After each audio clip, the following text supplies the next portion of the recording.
Hello दोस्तों, कुछ ईआरएमएस exam के लिए कुछ करंट अफेयर के कुछ इम्पोर्टेंट क्वेश्चन हैं और जिसे हम देखेंगे। पहला क्वेश्चन है कि निम्नलिखित में से राष्ट्रीय निम्नलिखित में से किस शहर में 4 से 7 दिसंबर 2022 तक पहली G20 शेरपा बैठक की मेज़बानी की? ये कि उदयपुर ने। फिर दूसरा क्वेश्चन है, निम्नलिखित में से किस राज्य सरकार ने हाल ही में एनीमिया मुक्त लाख अभियान शुरू किया है? ये किया है उड़ीसा सरकार ने। तीसरा क्वेश्चन है, invest Karnataka global investors meet के लिए उद्घाटन समारोह को किसने संबोधित किया? ये किया नरेंद्र मोदी ने। चौथा क्वेश्चन है, महाकाल की यह नगरी जल्द ही विश्व की पहली वैदिक घड़ी का दावा करेगी जो सूर्य के स्थिति का साथ समन्वित होगी, वो है उज्जैन। पांचवा क्वेश्चन है कि निम्नलिखित में से किस राज्य के सभी विभागों को वास्तविक समय के डाटा और प्रमुख योजनाओं के लिए निर्णयों तक पहुंचने के लिए सीएम डैशबोर्ड लॉन्च किया है? हरियाणा। उत्तर प्रदेश सरकार का लक्ष्य भारत के सबसे बड़े तीर्थ स्थलों में से एक मथुरा वृंदावन को किस वर्ष तक शून्य कार्बन उत्सर्जन पर्यटन स्थल बनना है? ये है 2041 तक।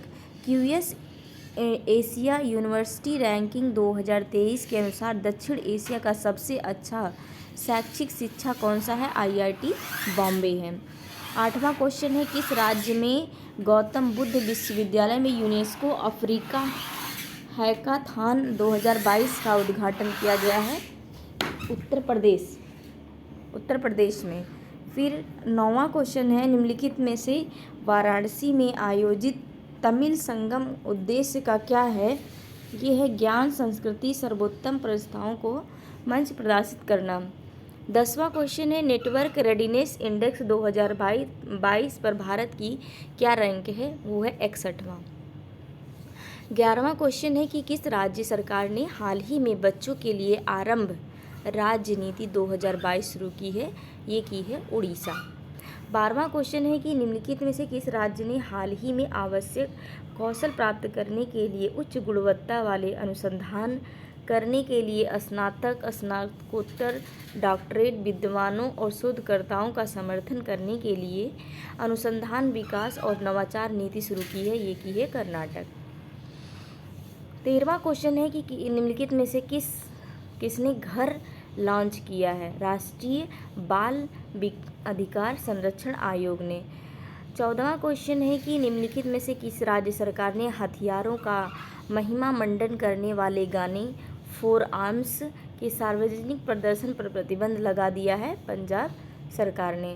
15वां क्वेश्चन है कि मध्य प्रदेश और छत्तीसगढ़ में कृषि विज्ञान की 29वीं क्षेत्रीय कार्यशाला कहाँ आयोजित की गई है? ये की गई है मुरैना मध्य प्रदेश में। 16वां क्वेश्चन है कि निम्नलिखित में से किस राज्य में हाल ही में धार्मिक और आध्यात्मिक यात्रा केंद्र बनाने के लिए एक नई पर्यटन नीति का अपनाई है? वो की है उत्तर प्रदेश सरकार ने। ये तो था राष्ट्रीय। और अंतर्राष्ट्रीय कौन कौन से हैं? राष्ट्रीय संयुक्त अरब अमीरात ने के शारजाह शहर के शासक शेख सुल्तान अल कासिमी ने शारजाह अंतर्राष्ट्रीय पुस्तक मेले में किस संस्करण का उद्घाटन किया? तो 41वें संस्करण का उद्घाटन किया। 18वां क्वेश्चन है कि किस देश ने हाल ही में विश्व की सबसे लंबी या ट्रेन संचालन करने का विश्व रिकॉर्ड बनाया है? ये है स्विट्जरलैंड।